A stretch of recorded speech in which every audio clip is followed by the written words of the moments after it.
The Karma could be a bit of a flex. Lee Sin going to be over to Heng this time around. Leyan taking over the Vi. And an Ahri locked in here for Strive. Yeah, alright. Ahri on Strive. So the Blanc Lissandra bans likely to come through from the side of RA. And for WE, I suppose just AD carries that pair up really well with Jhin and the composition they... well, Jin's banned away, which pairs up really well with what RA have right now. Just because Vi can often dive quite far forward and the curtain call follow-up is really, really potent and strong. And when you have things like Ashe Arrow to follow up and already there with, of course, the Ahri too, it just feels a little bit too oppressive. Even in a double lane, I suspect they could even remove away another AD carry, which could potentially go with this Ashe. Though thinking about it, I don't actually know if there's anything left. So they could just look towards Assum's champion pool as a whole. And just, chip away even more. Which is pretty much just going to leave Ezreal. I can't actually think of any other AD carries which could viably be played in this slot for now. RA, are they going to try and hold on to the flex? Do they feel like this Karma could still end up in the mid lane in the hands of Shanks? I feel like it's definitely a potential, and with the hovers here from RA, it feels like that's going to be the case. They see Varus, they see Karma, they see Lee Sin, and they think, okay, we don't really believe that you guys have a tank buster and are going to be able to find one. So we're just going to press the tank button in Sion and have an unkillable frontline. I quite like this move here from RA. We saw it in series number 1 as well from the side of anyone's legend. WE, what will the response be? You can kind of go anything into the side of this Sion. ChoGath? Really? This late? Okay. Oh, right. I love it. I love it. So interesting that we get this here.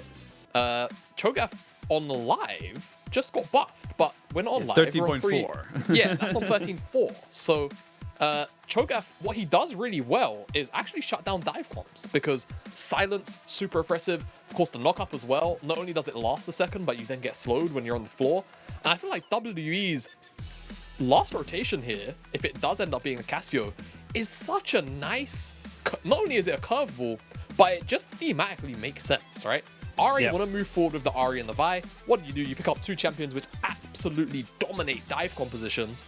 I love that from WE. So now RA have to think a lot more meticulously about how their engage setup goes, because I'm not gonna lie, you run into a Cassiopeia that's, 2 items, you're gonna get eaten, right? And I mean, oh, that's actually ChoGath's role, but you get the idea. You're just gonna get absolutely destroyed. So RA, you're gonna have to think very carefully about those engages. I mean, looking at right now is that it's very much go forward from the side of RA, but for WE, they've built a fantastic composition of slowing you down, disengaging, stopping you from using everything exactly when you want to use it. You mentioned the silences, the miasma, the knockups, there's the Lee Sin Dragon's Rage kick. There are so many things that will just be annoying to you if you are on the side of RA. And for WE, I really do love the composition. We'll see what WE get done here. And again, RA, the simplicity of just kind of going forward all of a sudden gets a lot more complicated when you're dealing with 2 champions that shut down dive so effectively. Well, we're going to have a 5v5 shenanigans in the spot side. Southwind moving forward there. Cube and Strive, if they throw out a charm, they may be looking for it. There's a knock-up. It's going on the Southwind. He flashes away. The Q has landed from the Lee Sin. The heal comes down and keeps Southwind alive. And he doesn't go down just yet. He flashes away. That's Heng, making sure he does not fall. Couple of summoners burnt on either side, but at the end of it all, everyone just kind of takes a nice bow, shakes their hand, and said, all right, good level 1. Yeah, everyone just says, okay, we'll take stock. Flash burned from Southwind. That means that, bottom side of the map, a little bit more volatility there. All it takes is, one bad trade. All of a sudden, Heng is there, and he's ready to punish. Nothing crazy going on in the runes, just taking a gander at everything. So no shenanigans. Again, very, very curious to see how WE are going to handle RA's team composition, just because they are so geared into, dealing with all of this dive. WE. RA, they're gonna have to, they're gonna have to react to the creativeness and get creative on the gameplay side of things. All right, going to have to hope there's a lot of execution errors, you would imagine, on the side of WE, but so many ways of stopping what RA want to do. Just dead in its tracks, but we'll wait and see. Definitely seen plenty of mistakes and errors come out from both these sides in many different games, but we are going to see exactly where both these teams want to go. And again, this is a very important series. We are at the halfway point and beyond right now. WE have already played 8 series. This would be their 9th. They would love to be 4 and 5. That would be a very, very good way to kind of bring them back into contention for that playoffs. And for RA to end the first half of the single round robin at a 5 and 3 scoreline is huge for them. They need to make sure they're getting as many wins as possible, because as much as the season feels like it only just started, Jamada, it is going to be ending very quickly if you're not picking up wins. Yeah, around the month's time. I actually think the final day of games is my birthday. I think it's 26th of March, 27th. Might be. So yeah, you've got to get your stuff together like quite quickly. WE, I'll talk about it in a second, as this play could come through. Shanks gonna lose his flash. Oh, that was clean though. Nicely done, but Leyan gets himself the summoner improvement, so nicely done by them. Makes him a target though, yeah, at level 6, and we'll say that even with the petrifying gaze, Vi can still just kind of go through it. So definitely have to be kind of careful. And going back to that point for WE, right? Already halfway through the season, they've got a couple of games which are fairly winnable. Sssum, yeah. He's fine. He's fine. All right. Always very interesting to track when it's best of 1 on the round robin side of things. Because IG, LGD, Ultra Prime, definitely within arm's reach. IG, they've had a very, very tough run of schedule. It's 2 weeks away, that match for WE. But definitely proving that, sure, whilst they are a very crazy and creative team, perhaps not at the caliber yet of some of those top tier teams. Definitely had the win knocked out of them a little bit. So very winnable games in the very foreseeable future, but they still got a couple of the big hitters, WE, to play. Top Esports is their series after this, and JDG as well. So WE, they really want to go into those series. Being at 4 wins kind of just escalates the urgency there for them. And after last game, and honestly, what I'd call a very, very creative and fun-looking draft and approach to this game number 2, or 3 rather, have definitely set the tone right.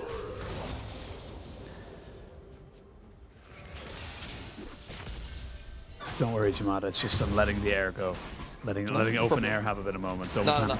You've been doing a lot today now, so I'm used to it. So I don't get worried as much. It's when it hits like 10 seconds that you're like, okay, we haven't said something in a very long time. I'm just wondering, because obviously we have a bit of delay over how we hear each other. It's not big, but it's not like we're right next to each other, so we can just very easily catch and react to each other. I can't remember what delay is off the top of my head. It's like a 10th of a second, basically.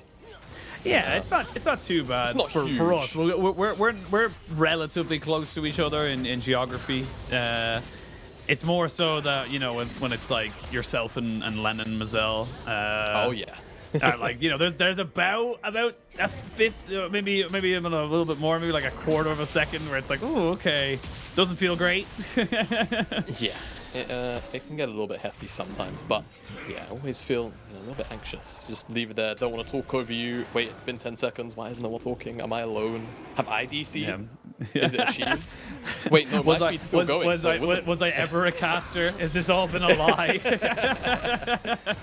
was I just being made the joke of for so many years? But we will see. Alright, trying to make something happen now on this bot side, moving Strife down with his Spirit Rush available to him, and with a dragon there on the priority they've garnered, they should be able to pick up that first dragon. And I've seen a trend right now between the two teams that whoever's able to get the kind of priority around this first dragon definitely seems to have a bit more of a finger on the pulse, shall we say. Not going to be confirmed just yet, as Southwind has flashback, but just going to use the heal to keep himself alive. And no one takes the dragon just yet, so pushing and pulling right now, both teams looking forward. And honestly, with the Lee Sin and the Vi, it's kind of becoming the new Wukong and Vi combination. The Wukong's definitely fallen out of priority so far for LPL teams, and I will say they will take any opportunity they can get to bring back the Lee Sin. They love this champ. Yeah, and of course, we did have the changes. I think they're upcoming changes to Lee Sin. I don't think it's 13.3 that it's live, but of course the E-scaling. It's 13.4, so I think it's a live patch now, where Lee Sin's E damage scales into the game a lot better than it did in the past. So you're definitely going to see a little bit more Lee Sin in the coming weeks once we move off 13-3. That's a flash from Heng. So really nice attempt there from Strive. And great reactions from the Team WE jungler. As they pick up the dragon, and you said, it feels like the team that picks up the dragon is kind of, sort of pulling out ahead in the games generally. I feel like it's just a symptom of how the game's been going, though. As we had two pretty snowbally games where it was all about the pick. It was all about who was first to the play.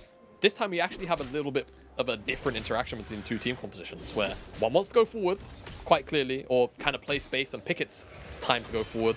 And WE, they're either looking at picks or they're always going backwards. So we'll see a lot different of an interaction, which again, I'll be very, very happy and curious to track as the game progresses.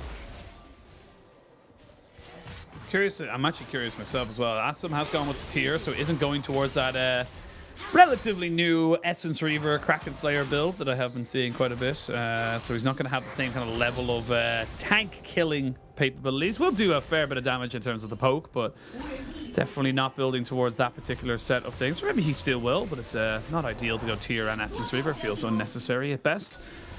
And we'll wait to see where they want to try and bring these builds right now, but everyone just happy to take the game at its steady pace. No one wants to be giving over to something too egregious too early.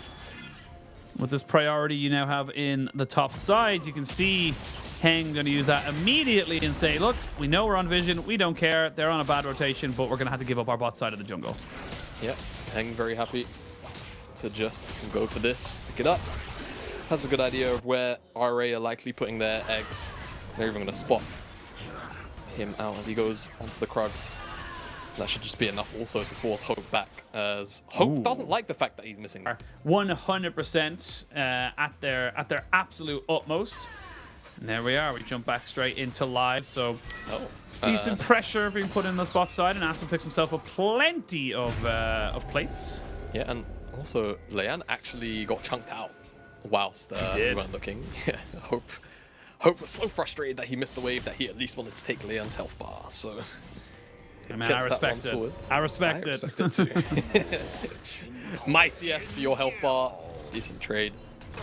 But yeah, going back and focusing a little bit more on the game as a whole. Heng has the Rift Herald, right? Picked that one up a minute ago. I'm curious to see what he wants to do with it, right? When you've got Cassiopeia in the game, you always want to try and get her into a comfortable spot. And she will be the vocal point of all of the DPS from Team WE because Hope is going the poke build. So getting into a comfortable spot on that front is super important, especially when burst is what is Ahri's sort of game plan here. If Shanks can survive the burst and then get that DPS out, it's crucial. So getting into those iron breakpoints sooner is going to be key for WE's success. So it looks like Sssum is going to go Essence Reaver and tier. See how it ends up kind of building up for himself. Could be something slightly different, but that generally with the Caulfield's Warhammer and of course the Sheen, you would be going towards the Essence Reaver. But now Lwandy and Hope trying to make something work here in the spot side. They need to be very aware that they have no idea where this mid laner is. You can see them pinging. They have no idea in the jungle whatsoever. There is going to be the Spirit Rush used straight away. They're going to try and push this one underneath. There's the arrow, does land and connect. They get a heal out of Hope, and they try to make this one work under the dive. First blood goes over to RA's Sssum, and they trade it back for another one. So 2 for 1, and the dive does end up working. Good work there from RA. Yeah, really, really good stuff. But the trade is already happening on the map. 2 plates go down. There's a Herald as well. There's not a lot of tower killing capability between Lee Sin and Cassio at this stage of the game. Mages don't deal that much damage just yet. So all the plates will go down to Sssum, down to Leyan down here. How much of the tower are they getting in the mid lane? That's the question. I'm going to bring it down quite low, below 500 HP. I think they'll get the whole thing, yeah, very happily, very comfortably. So even though it's slow, they still get that. And you know, we are speaking about it's burst. That is the name of the game for RA. And how do you deal with that? Survive the burst, deal out the DPS in response, right? That's how you get it done. All of that comes from Shanks. So I feel like WE, even though they lose 2, they lose a lot. Really well executed dive. Damage comes through onto Hope, even though the charm is blocked by Lwandy. He's then eating all the damage. Sure, you lose Strive, but do you care when the play goes in your favor like that much? I don't think so. So WE trade out on the gold, lose out on the bottom side. I think it's a win for the overall game state. I think they're happy with it. Well, next dragon spawns, and it's RA who are first on the scene. But the pressure in bot is in favor of WE, and now using Heng on that movement there. He walks right back into it. And Leyan's going to be able to help his team clean that one up. No bother whatsoever. You did see Biubiu maybe looking for a rotation down, but it's just not to be. And that is unfortunate there from Hope. And even burned the flash. That's the worst part about it. Yeah, can still maybe play 4v3 here. Shanks has row up. Full mana bar pretty much. Oh, they're not going to go for the dragon. They're going to go for it. There's a petrifying gaze, though. And immediately you can see Lwandy with this Cassiopeia doing so much. Strife goes golden to stop him from going down. Gets over the wall just about. And the dragon is still live, though. This time around, Hope should be respawning. And you do not have a jungler on RA. So WE already kind of fighting back in this early game. By the skin of their teeth, really. And really nice stun comes out to stop Leyan from following up. That's the thing. Even though the ultimate comes through, he gets grounded. He can't cast the Q. He can't knock back Cassio. Stop Shanks from dealing out the DPS. And Sssum, Southwind, you'll see in the replay, they're just not able to get in the damage that's necessary off the back of this. So you'll see Petrifying Gaze still stuns the Vi, so that Miasma can stop the ground. The kick isn't found here. I actually think it went into the health bar of the Vi, and yeah, Strive, really well timed stopwatch, would have died otherwise. Gets out this sliver of HP. But WE, they get the dragon, so they're 2 up now, and it's Hextech Soul, which, you know, I think is arguably, I mean, it's the strongest soul in the game anyway, right? I think that no one's doubting that. But contextually, an AoE slow onto multiple members that you're trying to kite back on is huge. So W want to continue to try and snowball this and get a very early soul.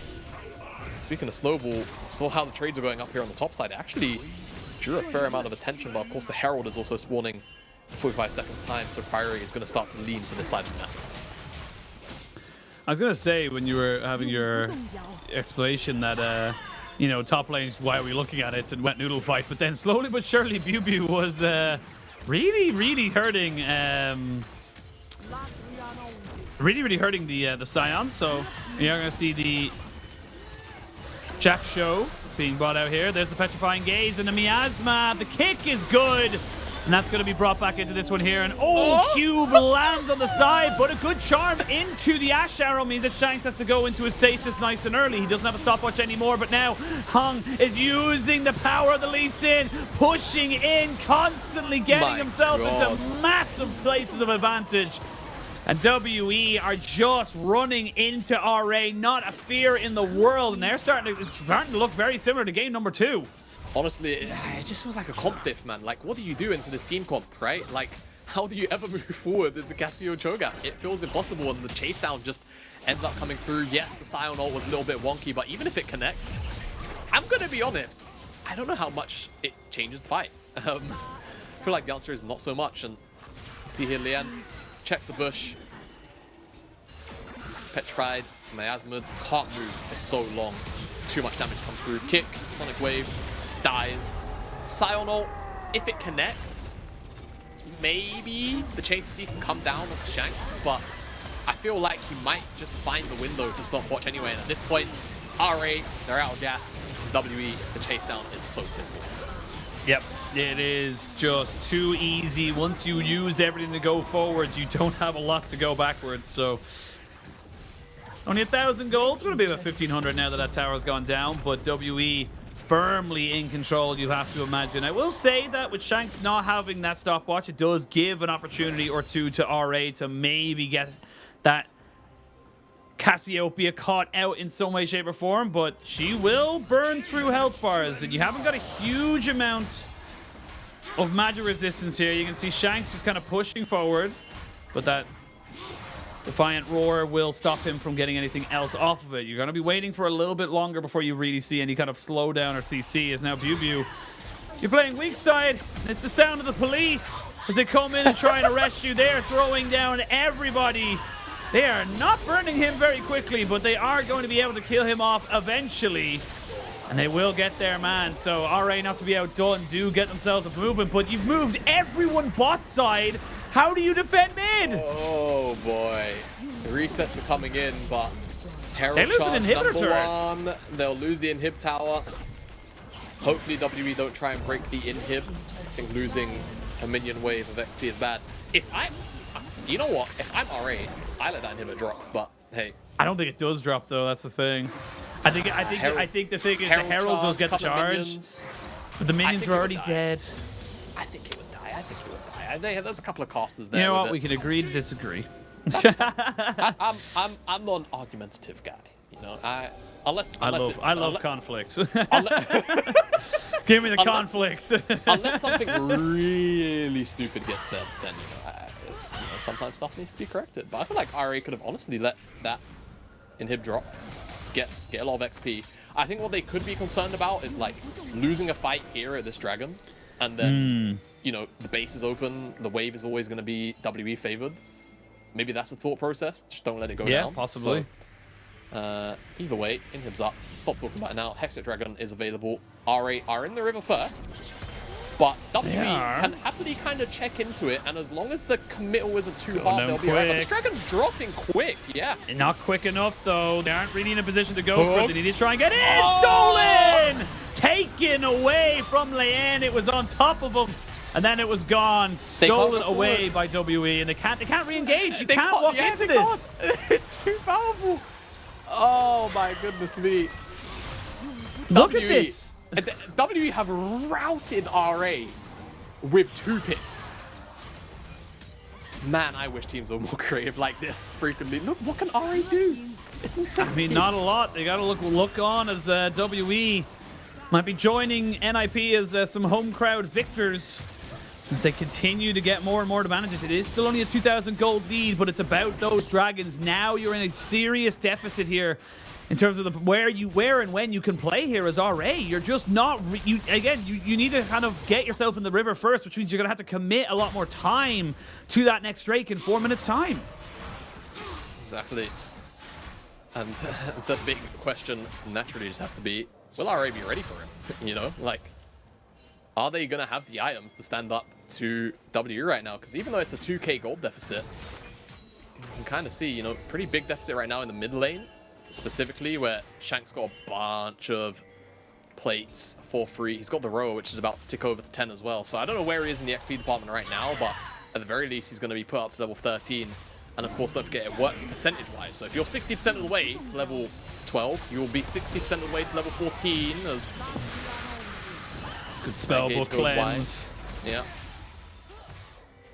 Not really too fussed about that. Oh. I was gonna say, like you're pushing forward, looking for that. You gain effectively nothing. You don't lose anything either, except this tower on bot side, because WE had their solo laners in the side lanes. They were the ones getting themselves the advantages. They're the ones gaining off of this rather than you. So I like the concept from RA, but you can see that they are getting a little bit more desperate as each moment goes, because they need to make sure that they're getting everything out they possibly can, because they can't take a 5v5. Nope, absolutely they can't. It's just too much. What was that? Oh, I think it was the Varus Arctic Ops skin. Yeah. that was terrifying. So I was like, "Whoa! Did my monitor just die? Like, what's going?" It's like the one thing about League of Legends. Like League of Legends is a X and Y axis game with a sometimes Z axis, so it's very weird. The Z axis is very strange. It's applied to like the river and recalls and sometimes some dashes, and that's it. Yeah. It's on. And every now and again someone gets to go into orbit. As the game decides they need to go 1,000,000 miles up in the air. I don't know about this. They're going to fully commit to it, but there's the cleanse. Petrifying Gaze doesn't really land, but you've lost your jungler because you can't follow up. Like, the engage is so deep, and not only that, again, Shanks, cleanse, rower, he gets the lifeline shield, the rest of the team can get to him first. Yeah, it's just too difficult. It's just so hard, man. RA, they have no jungler, so this Baron's kind of a foregone conclusion. It's just about what RA can do, maybe, is it? to try and get sway it. They're going to try and put the Sion in first. The charm isn't really going to land on anyone too important. Never mind, it lands on the Shanks right there. His drive almost goes down. He's ticking, ticking, ticking. Not quite dead just yet. But with the ChoGath, they're going to throw in an Orb of Deception. The ChoGath gets the nom nom. It was close, I got to admit there from WE. They were a little bit complacent with how they set that one up. There is an Ashe arrow. Yeah. But I think that's just to delay resets because they know that the dragon is in a minute's time, but I don't really think it's going to do a lot for you, to be perfectly honest. These are Baron recalls. Yeah, doesn't matter. They're still going to get back onto the map in time. The only silver lining is that if Ahri won it, they will be first in the river. They could have a little bit of setup. The only issue is Southwind doesn't have any wards. He's got to go reset. So all the useful information is going to be... Leyan! No. It's just not where you need to be. He's already flashed away, so he doesn't die, but he loses his ult, he loses his flash, and he loses all presence in the river. Yeah, there you go. The one potential positive thing about that reset is gone. And, you know, we haven't really seen a team fight where WE are in the river first, but we've seen what happens when RA try and get on top of them. And so far, it's not been great. It's not been fantastic.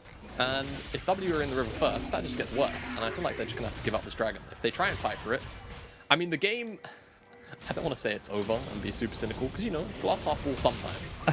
However, game state's not looking great.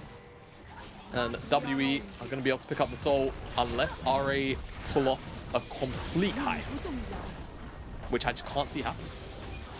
Nope, and no one's going to be able to get near it either. So while this is happening, 2 towers will go down, a dragon will be secured. That is Hex Soul for the side of WE. And they're just still pushing with this because, again, they have the Baron minions. They have so much power and presence around this wave that it's just impossible for someone like a Sion to walk up and clear. So, yeah, I just see this as WE very heavily favored coming into this 25-minute game. And it's going to take, honestly, a little bit of a miracle coming out here from RA. If, and there's always an if, buts and maybes. If you can burst down hope, get Shanks off before, you know, his Zonia's comes off, maybe there's an opportunity. When the pop-up comes down, there you go. What's that little item there that Hope happens to have as his second item completion? It's a very smart item. That's what that item is. That's a very smart pickup. Again, I mean, I'd say maybe because we always have to give a caveat. Otherwise, you know, when the big comebacks do happen, we look like fools, Jamada. But yeah, I just don't know who's gonna kill Biubiu. Like, I don't know how you burn through this guy's health bar quick enough to actually make it relevant because the Cassiopeia can deal with the Sion. No one really built to kind of deal with this ChoGath, but while it's all happening, we are seeing the Pope be very relevant. Yeah, and the Hex Soul comes through for a little bit of extra hurt as well. It's just it's so perfect, the Soul for this game. All right, Mountain would have been great, but Hextech, it kind of emphasizes all the issues with Ahri's comp specifically into WEs. And all I can really do is sit here and praise the fact that W are willing to pull out these champions in this spot, because as you can see, it just breaks the game entirely, right? Imagine if this game just ended up being another, you know, Rises here handshake or, oh, hello, Shanks. I mean, he has cleanse if he needs it. There you go. Oh, there's one summoner down. There's one summoner down. But like, imagine if this game just turns into a handshake of those mid laners and it's like Jace top or something like that. Yep. RA can play the game. But again, it's one of the beautiful things about the LPL is that, like, while a lot of other regions, Chain of Corruption does go down, a lot of other regions kind of stick to the bog standard, this is the way it goes. It does feel like sometimes the LPL is a trailblazer in terms of how to change things, how to move away from particular metas and say, yes, these are technically the better things that you can run. There's no one denying that, but it's not the only option. You know, you got to be creative. You got to be able to work out what is good, what is bad. And also just going back to old school picks, ChoGath's been in the game since day one. He has been around and he hasn't been changed really at all. I believe he's a day one champ. You know what? I'm gonna triple check that, but I believe. I know he's very, like, you know, close to the beginning. But day one I never knew. Oh, force flash from Heng onto Leyan. Really nice there. Isn't going to get picked off because there's Mikkel. Close. Was You know what? very close to being a captain. I lied to you. He is not a day one champion. He is not. He's a very old champion, but he's not a day one champion. I could name off the day one champions here. There are how many are there? I think there was 20. There are 17. Oh, wow. Is he within the first 20 though? Yes, he like is. jumping 1, 2, 3? Yeah. He was very early, but he was not day one. I lied to everyone. I apologize. Public apology on my Twitter. Yeah. At JustOshin _. Go to Right. JustOshin _. Tears apology video now. Holding a kid. Yeah. Oh, hello. Well, there might be an apology soon because Leyan is dead. I'm sorry, Leyan. You will no longer be allowed to live in this fight. And again, no one can kill Biubiu. And already Cube using that ultimate just to try and get away. Oh, flash for flash! Not quite able to get it. It almost looked like it lagged a little bit, but Heng is going to fall down here. Was 3-0-3, is now going to be 3-1-3, but he can have a little bit of fun. He is 5,000 gold ahead. This game's not over just yet. Biubiu TP'd in and didn't really do a lot, so this is getting a little bit wild and loose. Yeah, wild and loose. W having a little bit of fun. But, again, Hex Soul, a bunch of champions, which kind of just counter the R8 comp. WE really have to agree that, like, I'm just like, this isn't even Jamada anymore speaking. This is Adrian. If WE throw this lead, it's just like, it's just bad. Like, okay, Oh, it's still Shanks on 3 items. Okay. Misses a hell of a lot of CC, but they front-loaded this fight right now as he tries to move in. There's a petrifying gaze, and Lwandy tries to come in. He's not dead. He's not dead. He's not dead. Shanks is unkillable. He denies everything. RA threw all of they had. Everything at him, and it wasn't enough. He will survive, and he'll even take out the zombie. Heng wants round 2. He said it's not fair. Now neither of us have summoners. I'm going to kill you off. I'm going to get my revenge. And it is going to be the ace clean in from WE, and they're going to be able to finish the game. Oh my god. They tried to go for Shanks, and it's just too difficult. He's so tanky. The rest of the brigade shows up, and he pretty much finishes the fight with as much HP as he started it with. Yeah, doesn't even have boots. Yep, doesn't even have boots. That's crazy, isn't it? WE, they're going to close out this series. It looked very sketchy from their perspective in game number 1. But RA, it felt like they used all their juice in that first game of the series, and WE have just demolished them. Game 2, game 3. This game 3, a much more creative draft. Game number 2, more about returning the favor of game number 1. But what an excellent turnaround. And such a creative way to close out that series. I mean, I really, really do love the adaptation that we saw from WE right now coming in with that draft. And it really does feel like Warhorse coming in onto this team, of course, you know, famously was on some of the best teams within the league. And it feels like he is working with this squad to be proactive in draft, not just go into the motions like you mentioned. It could have been an Azir, you know, an Azir Rise handshake. It could have been a Jace Renekton on the top lane with the Wukong and the Vi, because you know what, they're the safe options. No, let's be different. Let's now that Lee Sin's come back into priority